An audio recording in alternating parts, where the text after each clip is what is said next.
Hello everyone. So in this session we are going to talk about all the anatomy MCQs which has been asked in the GT 12 test. So let's start with the discussion. So I would like to firstly read all the MCQs and I will also talk about the options and you can get the correct explanation. So the first MCQ is a young swimmer had an external ear infection. He went for a checkup. During otoscopic examination, he had cough due to irritation of which of the following nerve or the structure. So it's the option given is the vagus nerve, the 10th cranial nerve, the accessory nerve, the 11th cranial nerve, the facial, the 7th cranial nerve, the trigeminal, that is the 5th cranial nerve. So we have to come to the right answer. So here the keyword which we have to mark is that the swimmer is having an external ear infection. So otoscopic examination is done and he had cough and this is due to the irritation of which of the following nerve. The correct answer is vagus nerve. Let me come with the explanation. Actually, if I talk about the sensory innervation of external ear, it is done by both cranial and the spinal nerves. So basically, if I talk about the important cranial nerves, which is giving innervation to the external ear, it is via trigeminal nerve, the facial nerve, the vagus nerve. Okay. Now, if I talk about the lesser occipital and greater auricular nerve, these are the spinal component of the nerve which is also giving. So both the lesser occipital and that of the great auricular nerve is also innervating the external ear. So among the option which was given, I have marked the vagus nerve as the right answer. The vagus nerve, if I talk about the vagus nerve, why the name vagus has given to the vagus nerve? Because it is having a vague course. It is everywhere. It is in the head and neck. It is in the thorax region. It is in the abdominal region. The vagus nerve is the nerve having longest cranial route or the longest path, carries the main parasympathetic outflow from the various visceras of the thorax and abdomen. So it arises from where? So if you see the rootlets, nerve rootlets of the vagus nerve, it is arising from the medulla part of the brainstem by the rootlets, 10 approximately 8 to 10 rootlets attached to the groove. And exactly when you see the ventral aspect of the brainstem, we can see the vagus nerve emerging out in between the olive and inferior cerebellar peduncle. Okay, so the emergence of the vagus nerve is seen just below the glossopharyngeal nerve. So, and if I talk about the nerve exiting from the skull, so it exits from the jugular foramen, which is located in the posterior cranial fossa.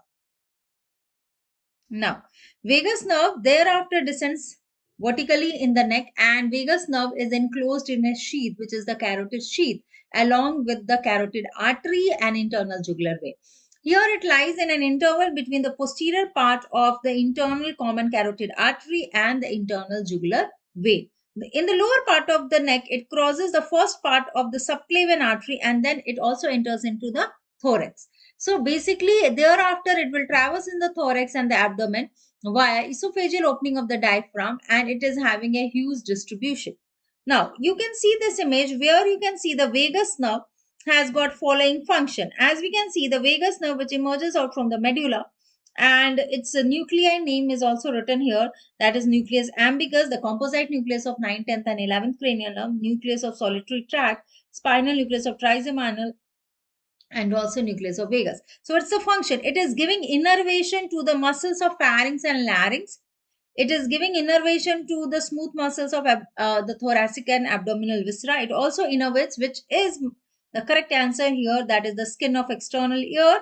Taste. It also carries taste sensation via internal laryngeal nerve. That is the branch of vagus nerve from the posterior most part of the tongue and also from the epiglottis. That is the laryngeal cartilage. General sensations from the abdominal viscera and the thoracic viscera. This is the function of the vagus nerve. Now, other than that, other options are not correct. That is the, so basically accessory nerve is not correct when vagus is already in the option. Actually, if I talk about the cranial part of accessory, it runs along with the vagus, but we have got the right answer vagus because that is given in the option. Facial nerve is involved in the corneal, conjunctival and lacrimal reflex, and jaw reflex, mesenteric reflex is the trigeminal nerve being involved. Now coming to the branches. So I just, before proceeding to the next MCQ, I want everybody to know about the branches of vagus nerve in head and neck, which is asked various number of times in the MDS exam. So it is giving innervating the meningeal layer of the postmedially posterior cranial fossa, the auricular branch to the ear, the pharyngeal branch. It gives superior laryngeal nerve. If I talk about the superior laryngeal nerve, it divides again into external laryngeal and that of internal laryngeal. Now, this external laryngeal nerve is innervating a muscle of larynx, that is cricothyroid muscle. And if I talk about internal laryngeal nerve, it gives sensory innervation to the lower part of the laryngeal cavity. Now, you can see here, this is the vagus nerve, which is giving auricular branches. It also gives the pharyngeal branches, and it gives a superior laryngeal branch, which further divides into internal laryngeal. Now, as in this diagram, you can see it is supplying piercing thyroid membrane and supplying upper part of the laryngeal cavity, and it gives external laryngeal nerve, which is innervating which muscle? Cricothyroid muscle. Okay. Now, branches of vagus nerve in the neck. So, it also gives another important branch, that is the recurrent laryngeal nerve. Actually, it's very important for you to understand about the two recurrent laryngeal nerve. One is the right recurrent laryngeal nerve, another is the left recurrent laryngeal nerve. So, here, as in this diagram, it's very important to note down that left recurrent laryngeal nerve loops around arch of aorta. So, let me slightly enlarge this image. So, I'm just enlarging this image so that you can see the left recurrent laryngeal nerve branch from the left vagus nerve. As you can see, it is winding around arch of aorta, and it is due to the ligamentum arteriosus on the left hand side. And in the right side, right recurrent laryngeal nerve is actually in relation to, as you can see here, it is the left recurrent laryngeal nerve, which is exactly has got a shorter course in comparison to the left one. Why? Because left is in relation with arch of aorta, winding around arch of aorta, and it is related with the ligamentum arteriosum, and there is no ligamentum arteriosum on the right hand side. You can see this is the here, very importantly, you can see there is the right subclavian artery, and in relation to right subclavian artery, we can see the right recurrent laryngeal nerve. Okay. Now, so that I have already told you that right recurrent laryngeal nerve arises from the right vagus and then passes in front of the subclavian artery. And in the left side, it passes and winds around arch of aorta, which is immediately behind ligamentum arteriosum. This is very, very important for you to note down. Why? Because in image-based question also, this forms an fact, and this forms a clue for the identification of right and left recurrent laryngeal nerve. So we have done with this. Now we will move on to the next MCQ, that is the second MCQ. The lingual nerve is a branch of which of the following? Whether it's a branch of anterior division of mandibular nerve, posterior division of mandibular nerve, maxillary nerve, or trunk of mandibular nerve. So it's very important that we should be knowing this answer, because it's a lingual nerve is a branch of mandibular nerve. To be very specific, lingual nerve is a branch of posterior division of mandibular nerve. Now, it's very important for you to note down that if I talk about mandibular nerve is a branch of trigeminal nerve. Okay, mandibular nerve. We know that trigeminal nerve, the fifth cranial nerve, is having three branches: ophthalmic, maxillary, and mandibular. So, mandibular nerve is giving it gives branches from the trunk part, it gives branches from the anterior and posterior division. So if I talk about lingual nerve, it's a branch from posterior division of mandibular nerve. Now, here in this diagram, you can see this is the trunk of mandibular nerve, which is in relation to foramen ovale, as you can see. And this is the posterior division. Basically, posterior division is mainly sensory.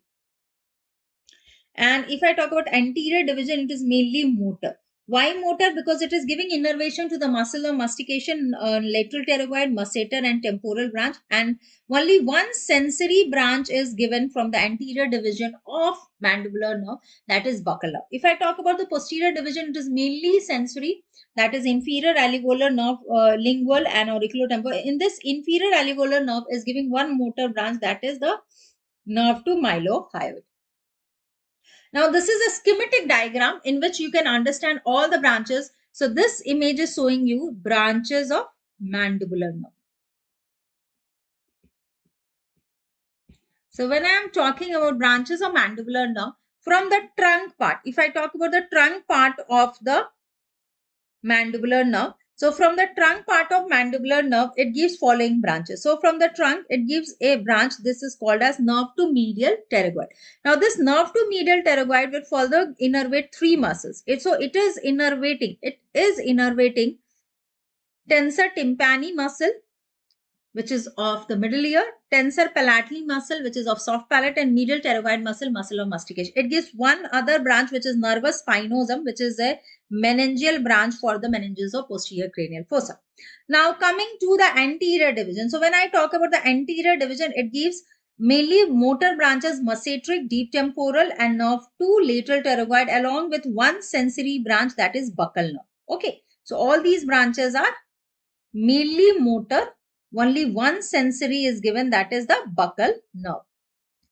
Now coming to the posterior division, which is giving auriculotemporal, a sensory branch, lingual, and now inferior alveolar nerve, which gives inferior alveolar nerve is mainly, if I talk about all the branches, that is lingual, auriculotemporal, and inferior, mainly sensory, but it gives one motor branch. And which is the motor branch? The motor branch is nerve to mylohyoid, which is a branch from inferior alveolar nerve, giving innervation to mylohyoid muscle and anterior belly of digastric muscle. Okay.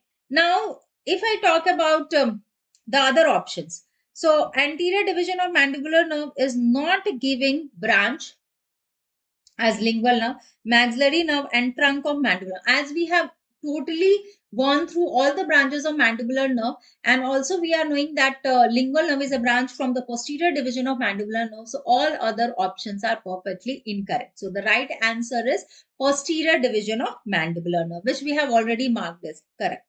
Now coming to the next question, which is a direct easy question. Most part of the philtrum develops from which of the following sources?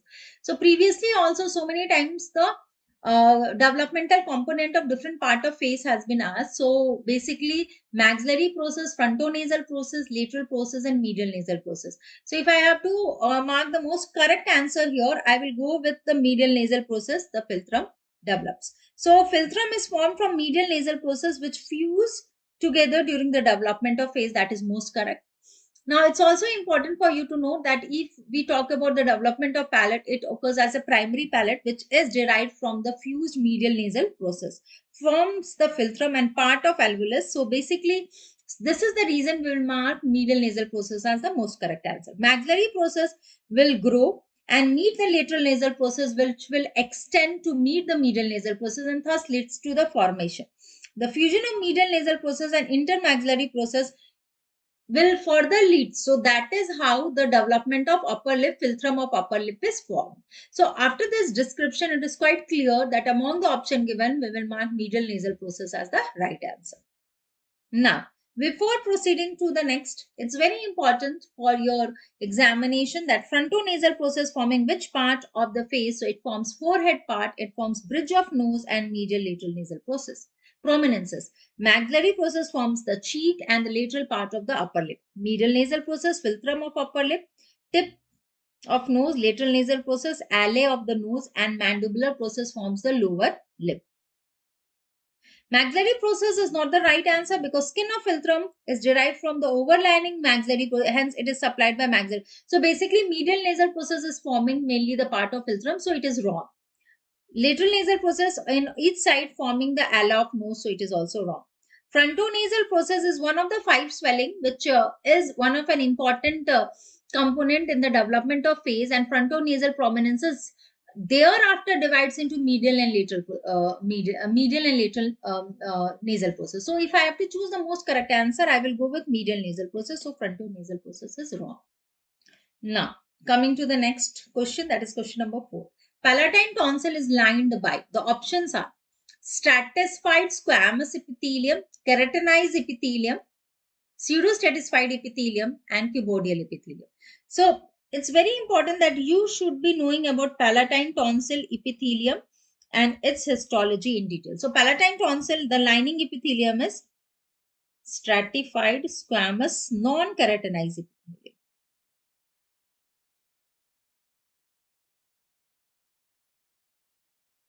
Okay, so stratified squamous non-keratinized epithelium is the right answer. So I will go with A as the right answer. Actually, the identification point for the palatine tonsil histological slide is the lining epithelium, which will be non-keratinized stratified squamous multiple layer. Again, along with the lymphatic aggregation, which will be seen along with the tonsillar crypt. Now, histology of palatine tonsil, the capsules, the tonsillar capsule shows stratified squamous, non-keratinized epithelium. There is crypt. This is the tonsillar crypt.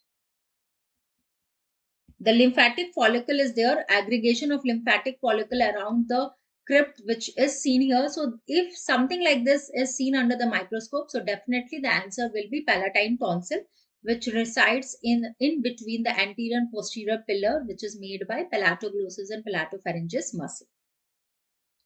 Now, other option, keratinized epithelium.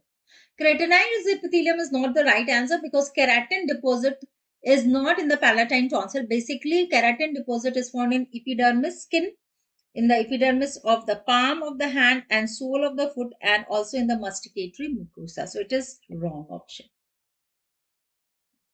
Pseudostratified epithelium. So if I talk about pseudostratified ciliated columnar epithelium, that is called as respiratory epithelium. So if we talk about pseudostratified ciliated columnar epithelium, it will be found in the part of trachea, principal bronchus, in the part of vas deferens prostate gland, epididymis. So it is also wrong.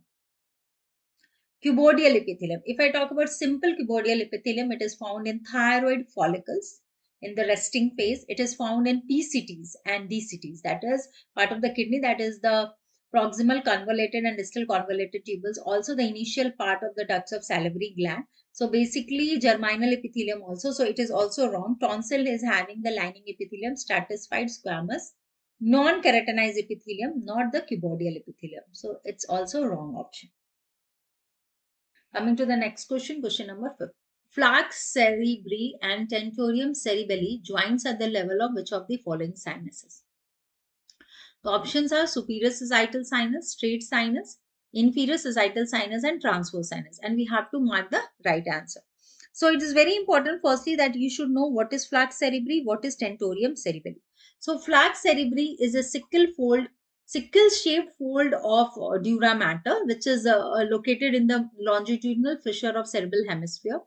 And tentorium cerebelli is also the dural fold, which is separating, and it is tent-shaped, and it is located in between. Superiorly, we will have the occipital lobe of cerebral hemisphere, and inferiorly, we will have the cerebellum.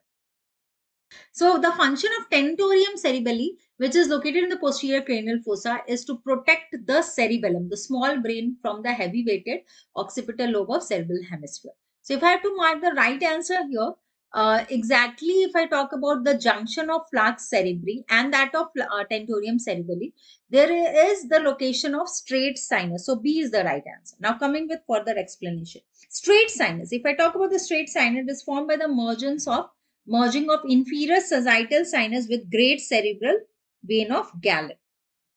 And the location is at the junction of tentorium cerebelli and flux cerebri. The sinus drains into confluences of sinus or straight sinus. Now, if I just enlarge this image, so just see here. If I just enlarge this image and enlarge view, this sickle shaped fold is the flux cerebri, and tentorium cerebelli will be like here. This is the tentorium cerebelli, and this is the meeting point of flux cerebri and tentorium cerebelli. And here we will have the location of straight sinus. So you can see the straight sinus is at the location of the junction of flux cerebri and tentorium cerebelli. So that is the reason we will mark straight sinus as the right answer. Straight sinus is also known as tentorial sinus or sinus rectus. So actually the word rectus, if I talk about the word rectus, it means straight. It receives blood from inferior sagittal sinus, great cerebral vein of Galen, and it will drain into confluences of sinus. Now it's also important for, actually confluences of sinus is here. Trochlear hierophyly. So actually the location is at the level of external occipital protuberance, where the straight sinus, transverse sinus, occipital sinus, all these important sinuses are meeting at the level of external occipital protuberance. Now, Let's talk about other options. Superior sagittal sinus is not the right answer because superior sagittal sinus is located in the upper attached border of flux cerebri, and it is not located at the junction of tentorium cerebelli and that of flux cerebri. Inferior sagittal sinus is running in the inferior free margin of flux cerebri. It extends from the anterior edge of corpus callosum posteriorly and joins with vein of Galen and then leads to the formation of straight sinus. Transverse sinus. If I talk about transverse sinus, we have got two transverse sinuses. We have got right and left transverse sinuses, which is actually running laterally. So definitely the transverse sinus is draining into confluences of sinus, but the correct answer to be located at the junction of two important dural folds, that is the tentorium cerebelli and flux cerebri, is the straight sinus, not the transverse sinus. So we will not mark it as the right answer. Now coming to another clinical question. Question number 6. A 54-year-old male patient visited his physician's clinic. He has a known history of cerebrovascular problems. He complained that he had trouble to read paper.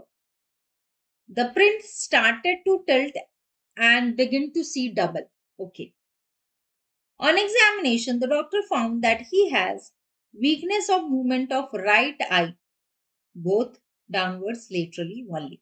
Residual movement of eyeball is normal. Which nerve is involved in this case and what is the nuclei location? The option given are trochlear nerve, trochlear nuclei in the midbrain at the level of inferior colliculus, abducen nerve nuclei in the upper pons, facial nerve nuclei in the lower pons region, and trochlear nerve nuclei midbrain at the level of superior colliculus. Now here, the patient is having a double vision and weakness in two movements has been given. The patient is having weakness in seeing laterally, outward and downward, or this eye movement is affected. So that means the extraocular muscle which will be paralyzed will be involved in this movement, that is looking laterally and downwards. Okay. So all movements other than that, all movements are normal. So basically if I talk about eye movement, so eye sees laterally and also downwards in phase. So that is the action of superior oblique muscle. So basically superior oblique muscle has got action of depression. It causes depression, intorsion and abduction. So abduction means laterally, depression means lower down, and also inward rotation of eyeball. So this is exactly the muscle which is not functional in this case. So the nerve supply of superior oblique muscle is SO4. What is the nerve supply of superior oblique muscle? Fourth cranial nerve, that is trochlear nerve. So trochlear nerve. Another important point is the trochlear nerve is emerging from which part of the brainstem? So we know trochlear nerve is the odd man out nerve because this is the only nerve which emerge out from the dorsal aspect of part of the brainstem. So basically trochlear nerve emerges out from the dorsal aspect of midbrain at the level of inferior colliculus. So the right answer is trochlear nerve in the midbrain at the level of inferior colliculus. A. Trochlear nerve is damaged in this case, which I have already discussed, and it leads to the paralysis of which muscle? It leads to the paralysis of superior oblique muscle. So due to the paralysis of superior oblique muscle, the patient has got difficulty in seeing downwards and laterally. So the eyeball is having difficulty in seeing downwards and laterally, which is mainly performed by superior oblique muscle. Trochlear nerve nuclei presence in the midbrain is at the level of inferior colliculus, which I have already told you. Now you can see this image. This is the cut section. This is the transverse cut section of midbrain, in which you can see trochlear nerve is emerging out, and this is the trochlear nucleus. Exactly, trochlear nucleus is at the level of inferior colliculus, and you can see it is giving innervation to superior oblique muscle. Only one muscle is innervated by the trochlear nerve in the extraocular muscle, among the extraocular muscle, that is the superior oblique muscle.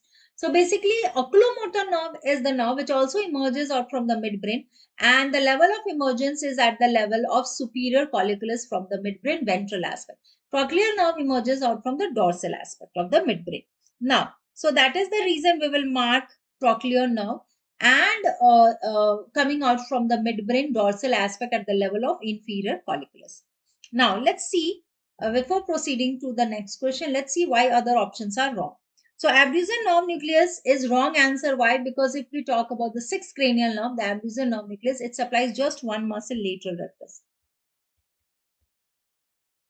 In short form, we write LR6. So lateral rectus muscle has got a function of abducting the eyeball laterally. That means it's moving the eyeball laterally, but it is not moving the eyeball inferiorly. So it is the wrong option. So the correct answer will be the trochlear nerve, not the abducens nerve. And we know abducens nerve emerges out from which structure? So it is emerging out from the pontomedullary junction ventral aspect. Now, facial nerve is not the right answer, as facial nerve is not involved in innervating extraocular muscles. It is involved in innervating the muscles of facial expression, and it emerges out from the vein stem just lateral to the abducens nerve from pontomedullary junction. Now, trochlear nerve is damaged at the level of superior colliculus will be wrong. Why? Because we know trochlear nerve emerges out from the level of midbrain at the level of inferior colliculus. So that is the reason we will not mark this as the right. Trochlear nerve is right, but the level of emergence from the midbrain is not correct. It should be inferior colliculus and not the superior colliculus. So D option is also incorrect. Okay, now moving on to the next MCQ, that is MCQ 7. Nucleus in brain common to 9th, 10th, 11th cranial nerve. Now your 9th cranial nerve is glossopharyngeal nerve.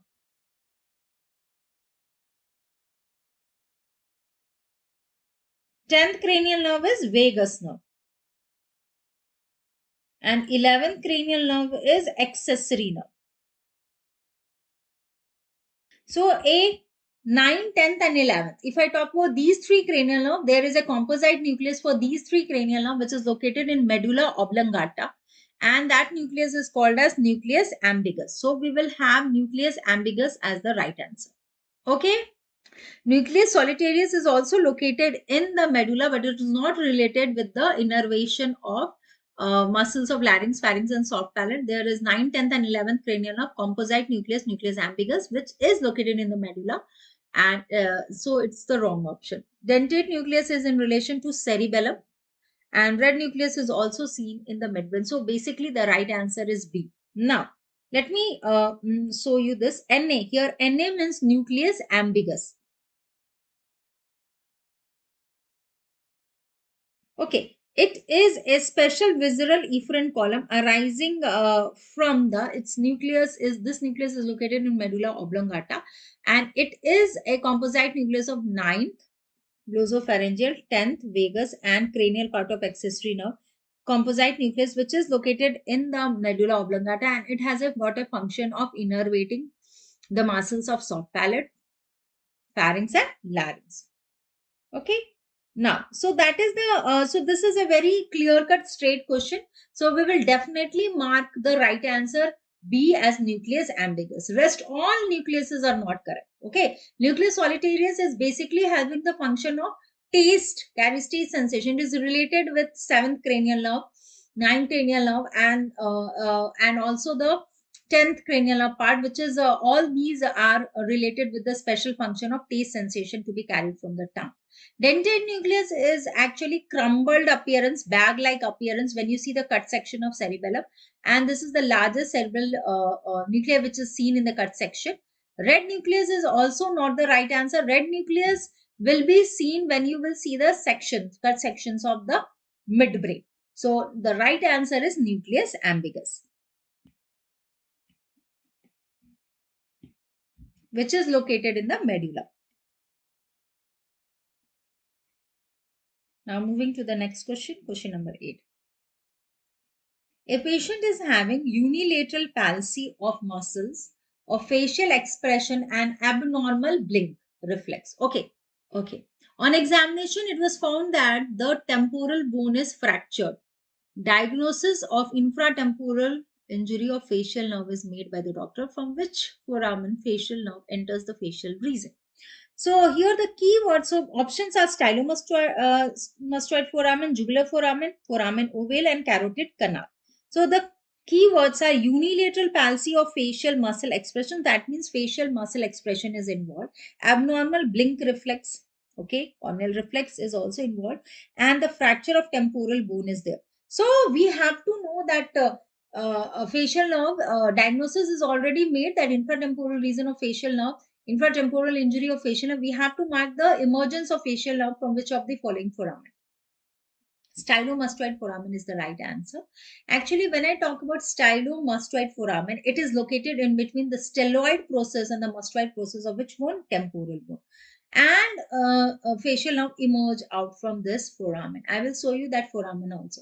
Jugular foramen, not the right answer, because exactly 9th, 10th, and 11th cranial nerve emerges out from jugular foramen, which is located in posterior cranial fossa. Foramen ovale is an important foramen which is located in middle cranial fossa, and the structures emerging out from the foramen ovale is mandibular nerve, accessory middle meningeal artery, lesser petrosal nerve, and emissary vein. Carotid canal is for carotid artery. Now, I just want you to know that if I talk about stylomastoid foramen, it transmits two important structure. One is the facial nerve and other is a branch of posterior auricular artery, that is stylomastoid branch.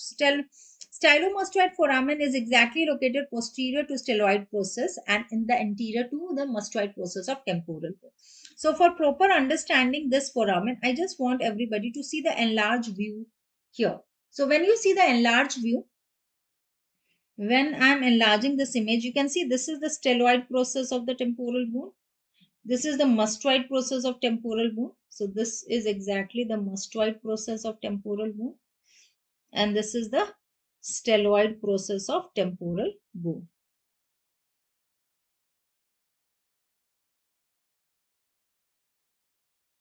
Okay. And this is the foramen. This is exactly the foramen. If I talk about this foramen, see here, this foramen I am talking. This is the foramen which is the stylomastoid foramen. And this is the exact location of the foramen through which the facial nerve emerge out along with the stylomastoid branch of posterior auricular artery. Okay. Close to it, you can see, close to it, you can see also the carotid canal from the carotid canal from the basal aspect of the skull. You can also see the oval foramen, that is foramen. This is the foramen ovale, that is the oval foramen. And just posterior to foramen ovale, we have got foramen spinosum and the irregular foramen in between the temporal bone petrous part, the sphenoid bone, occipital bone is the foramen lacerum. Okay, so it's very important that you should know what emerges out from foramen lacerum. That is the deep petrosal nerve, that is the internal carotid artery covered with sympathetic nerve, joins with the greater petrosal nerve to form the nerve of pterygoid canal. Foramen ovale, the structures traversing is male, M-A-L. Here, M stands for mandibular nerve, A for accessory middle meningeal artery, L for lesser petrosal nerve, E for emissary vein. Through foramen spinosum, nervus spinosum is passing and also the middle meningeal artery. Okay. Middle meningeal artery. Okay, now this we have done. Now I just want you to show this image. So jugular foramen is incorrect answer, and I already told you the reason why it is incorrect is jugular foramen is actually present in the posterior cranial fossa, and through it passes the 9th, 10th, and 11th cranial nerve along with inferior petrosal sinus internal jugular vein. So I just want to enlarge this. You can see this.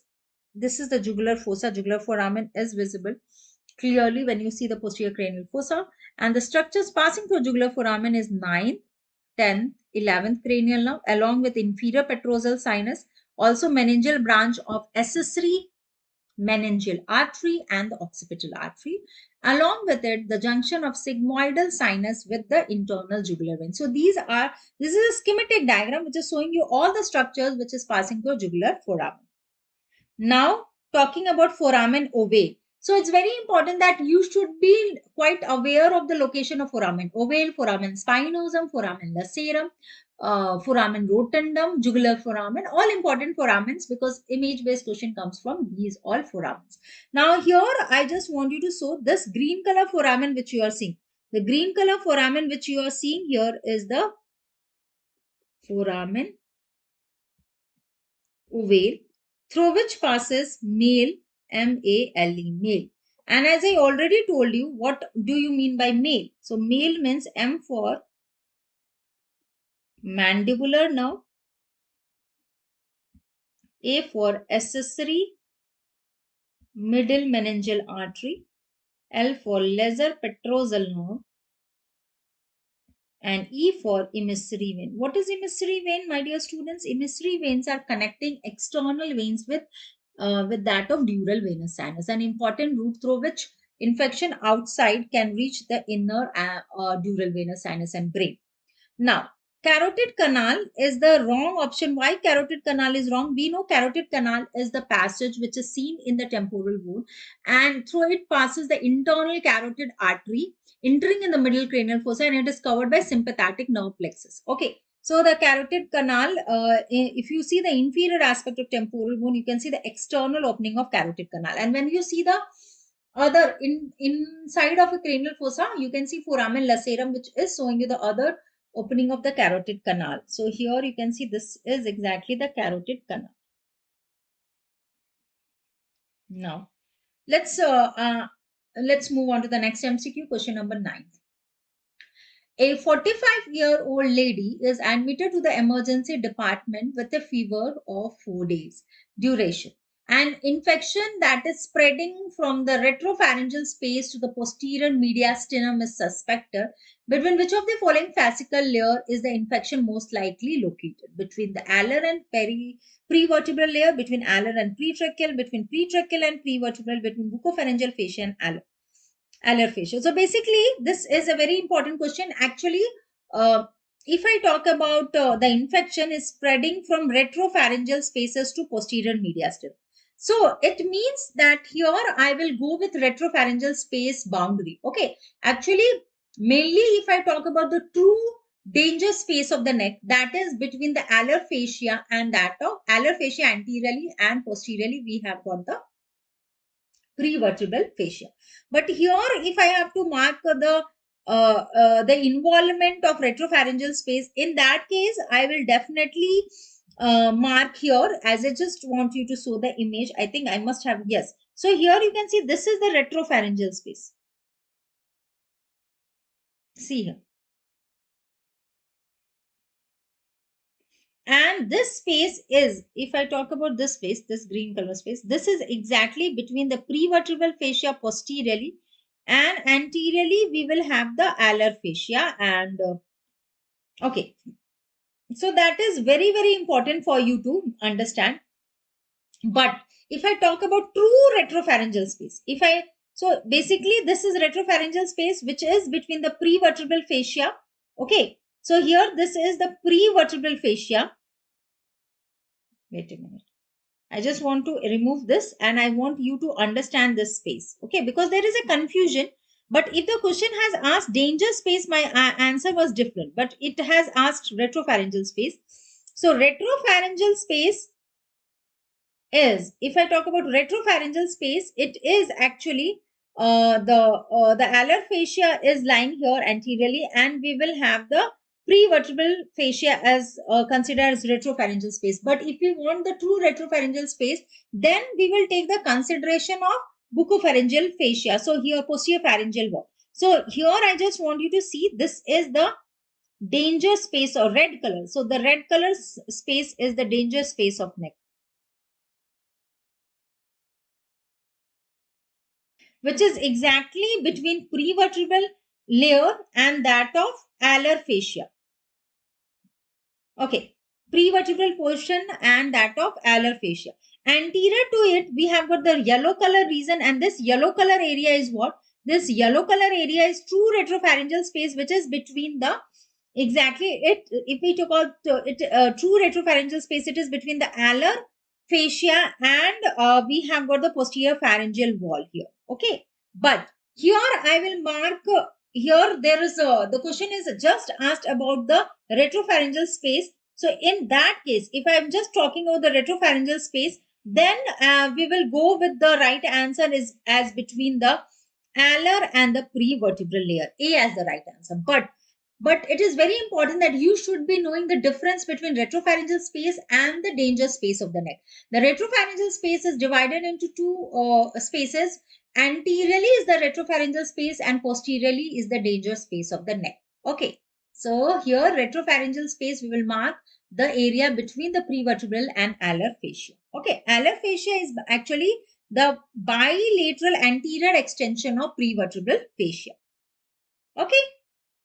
So retropharyngeal space is extending to the posterior mediastinum, and the infection can reach the posterior mediastinum. Okay. So this is the thing which I have explained.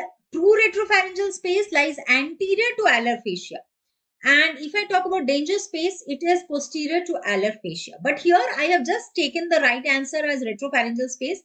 But if the question had specifically asked about the boundary of danger space, then and retropharyngeal true space, then the boundaries would be different. Okay. Okay, dear. Retropharyngeal space is located posteriorly, as you can see here. This is the prevertebral layer, and we will have the buccopharyngeal portion and the alar fascia line anterior. Okay. Now coming to the next question, that is question number 10.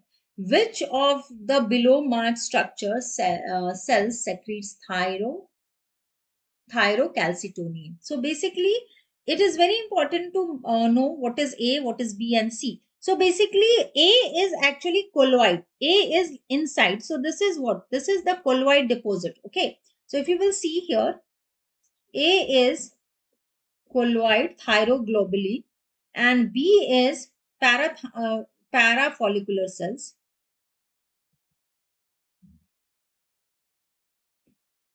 And here C is follicular cells. So if I talk about thyrocalcitonin, we will mark B as the right answer. So which is B? C is marked as B. So this B is the right answer. Now, parafollicular C cells are less in number and they are lighter state. Parafollicular C cells develop from ultimobranchial body and they secrete calcitonin, which is also considered to be the tumor marker of medullary thyroid carcinoma. So basically, parafollicular cells are lying in between the follicles. So exactly two images are there to make you understand. So this is the lumen of the in the thyroid gland. In this lumen, we have got the colloid, and which is thyroglobulin, and it is lined by thyroid epithelium, which is the follicular cells. And the thyroid epithelium in the resting phase is simple cuboidal epithelium. When it is in the excretory phase or active phase, the lining epithelium of thyroid follicle can be columnar epithelium. Also, in between, if you will see, we will have parafollicular cells. So you can see in between lighter stain structures are the parafollicular C cells, which secretes, which is very important, and these are important for this for the secretion of calcitonin. So here also you can see the thyroid colloid, the parafollicular cells in between the follicular cells. Okay. Now, thyroid follicular cells are the main cells of thyroid gland. And if I talk about the thyroid follicles, the major function of these thyroid follicle is secretion of T4 and T3, that is triiodothyronine and thyroxine. If I talk about parafollicular C cells, they are important for the secretion of calcitonin, and the cuboidal epithelium is the lining epithelium of thyroid follicle, as I have already told you. So here, if I have to mark the right answer, the structure which is secreting thyrocalcitonin, so the right answer is B marked structure, and the B marked structure is option C. Now moving to the next question, question number 11. A 34-year-old woman is admitted to the hospital with a large mass at her thyroid gland. Ultrasound examination is suggesting a benign tumor which is confirmed from the biopsy. 24 hours following a partial thyroidectomy in which inferior thyroid artery is ligated, the patient speaks with a hoarseness of voice and difficulty in breathing on exertion. Which of the following nerve is most likely injured during this surgical procedure? Whether it is internal branch of superior laryngeal nerve, whether it is ansa cervicalis, ansa subclavia, or recurrent laryngeal nerve. So the key word which is very important is partial thyroidectomy procedure is done. Which artery is ligated? Inferior thyroid artery is ligated, and thereafter the difficulty is breathing on exertion and hoarseness of voice. So if I talk about inferior thyroid artery, the inferior thyroid artery runs along, close to it, there is recurrent laryngeal nerve. So inferior thyroid artery will give arterial supply to thyroid gland from the basal aspect, and it runs close to recurrent laryngeal. Recurrent laryngeal nerve gives innervation to all the intrinsic muscles of larynx except the cricothyroid, and it is an important reason of hoarseness of voice and difficulty in breathing. So the right answer is recurrent laryngeal nerve, D. Okay, we know that there are two thyroid arteries. One is the inferior thyroid artery, another is the superior thyroid artery. Superior thyroid artery gives arterial supply to the thyroid gland running from the apical aspect, and it runs close to the external laryngeal nerve. Recurrent laryngeal nerve runs close to the inferior thyroid artery. So while the procedure of ligating the inferior thyroid artery, there is chance of recurrent laryngeal nerve injury. When the recurrent laryngeal nerve is injured, all the muscles of larynx is paralyzed except cricothyroid. That means posterior cricoarytenoid, which is causing abduction of vocal cord, is also paralyzed, causing hoarseness of voice and breathing on exertion. Now, internal branch of superior laryngeal nerve is not the right answer, because if I talk about the internal branch of superior laryngeal nerve, it is lying not in close proximity to inferior thyroid artery, and the function of internal laryngeal nerve is it is not giving innervation to any kind of muscle, it is giving sensory innervation to the upper laryngeal cavity. So you can just see this image and you can see the recurrent laryngeal nerve is winding here, as you can see in the diagram. This is the right recurrent laryngeal nerve in relation to the subclavian artery, the left recurrent laryngeal nerve winding around the arch of aorta. And these recurrent laryngeal nerve is running towards the, see here, this diagram. So I would like to outline the thyroid gland, and you can see from the basal aspect, there is an artery, that is the this is the inferior thyroid artery, which is running in close with the recurrent laryngeal nerve. So which artery is ligated? Inferior thyroid artery. So recurrent laryngeal nerve is damaged. Now, ansa cervicalis is not the right answer, and the reason ansa cervicalis is not the right answer, because ansa cervicalis is formed from C1, C2 and C3. So it is actually, if I talk about C1 nerve, that is the first cervical nerve, which is running along with the hypoglossal nerve, forming the superior root of ansa cervicalis.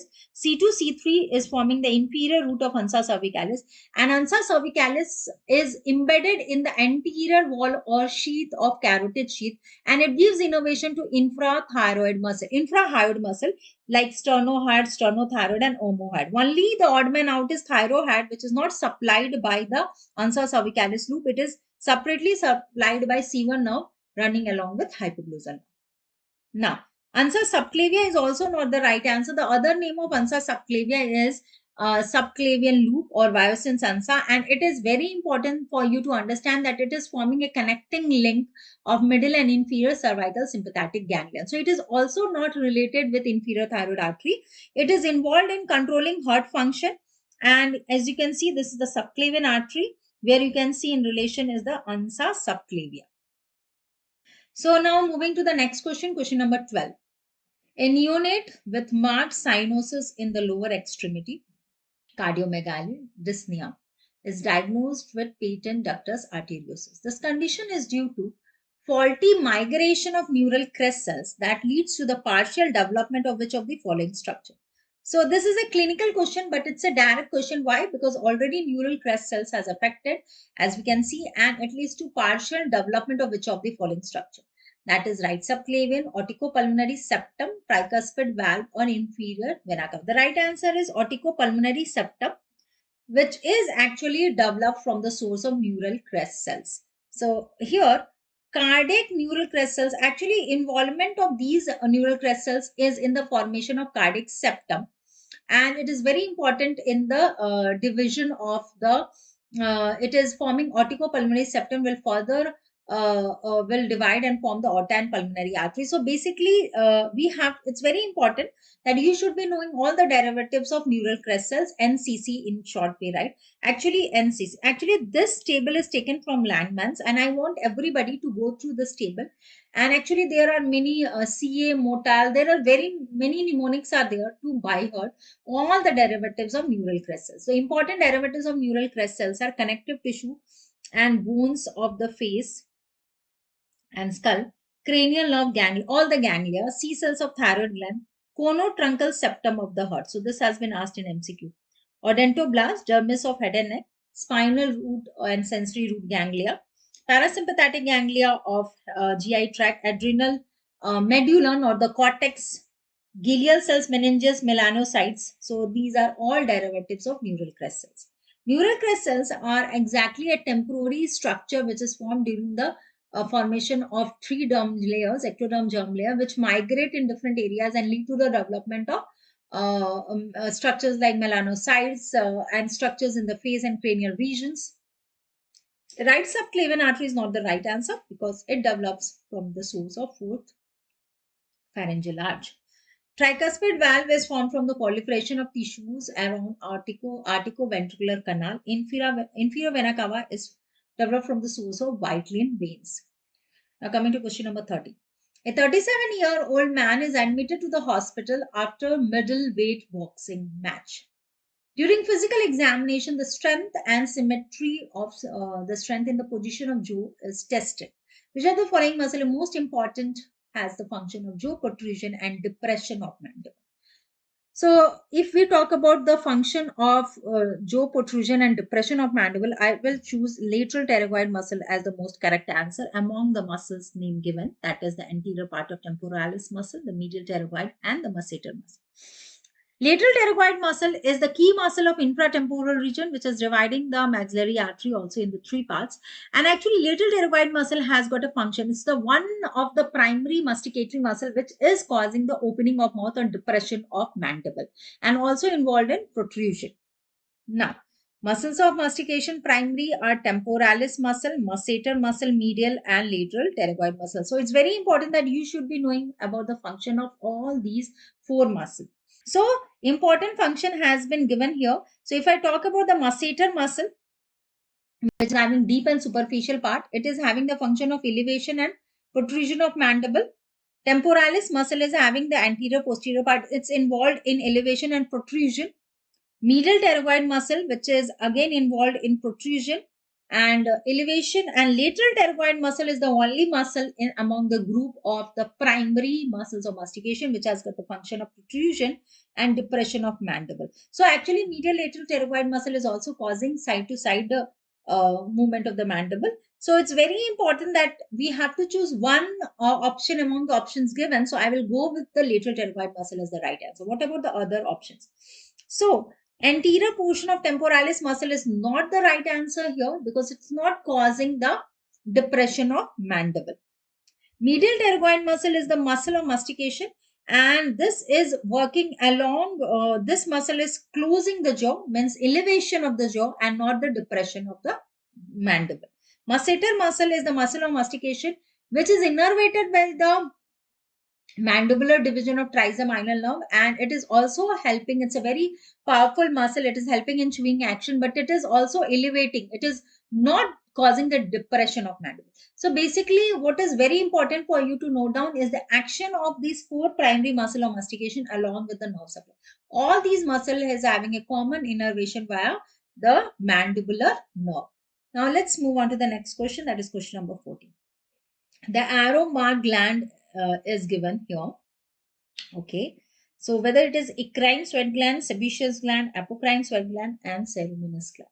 So basically, this is actually histological image, pictorial representation, where you have to identify this arrow mark structure. So basically, this structure is sebaceous gland. Let me explain more. So sebaceous gland is present in the skin. So actually, the slide which has been shown is the skin slide. That is the thin skin, and very easily you can identify here. This is the hair follicle. So this is the hair follicle. Okay, this is the cut section of hair follicles, and basically this is the sebaceous gland, as you can see in this image. And you can see the sebaceous gland, which is an holocrine type of gland.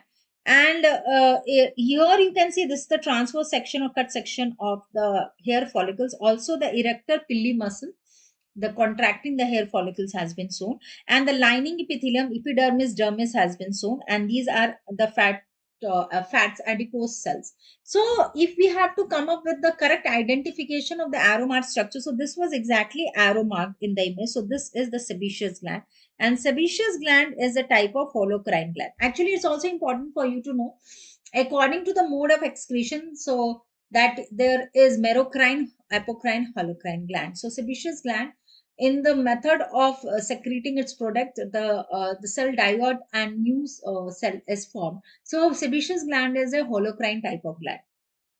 Now, eccrine sweat gland is not the right answer. If I talk about eccrine sweat gland, they are simple coiled tubular glands. So the secretory unit is present deep in dermis, and it is also present in lips and glans penis. But the aromatase structure was the sebaceous gland. So apocrine sweat gland, they are coiled one. They are coiled tubular, and they are present in the skin of axilla perianal regions, and they become functional during puberties. After puberty only. Ceruminous gland are present in the external acoustic meatus and also in ciliary gland of eyelid. So basically, what was very important for us was the identification of the slide. And after the and very nicely we can see this histological slide. And exactly this histological slide arrow mark structure is the sebaceous gland. So that is the reason we'll mark sebaceous gland as the right answer. And the image which you are seeing is of thin skin. This is taken an histological image, pictorial representation of thin skin. Okay, because thin skin, there is thick and thin skin. Thin skin, in thin skin, we can clearly see this hair follicle. This is what? This is the hair follicle.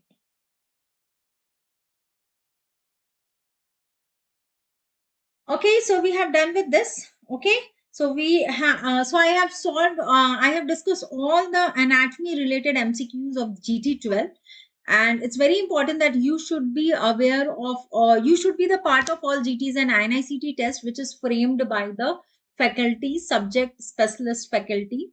So, and I want you to be the part of all these GTs and INICT tests so that you can get a better rank in your competitive exam. All the best and keep studying. So before ending, I would also like to tell you once more, get your doubt cleared at the DBMCI MDS group of Facebook and Telegram. So I think most all of you must be there on the platform, and you can tag the respective faculties and the subject teachers for your doubt being clear. All the best and keep studying. And your goal is our mission, and I will again connect to you with new test series. All the best and keep studying. Thank you so much.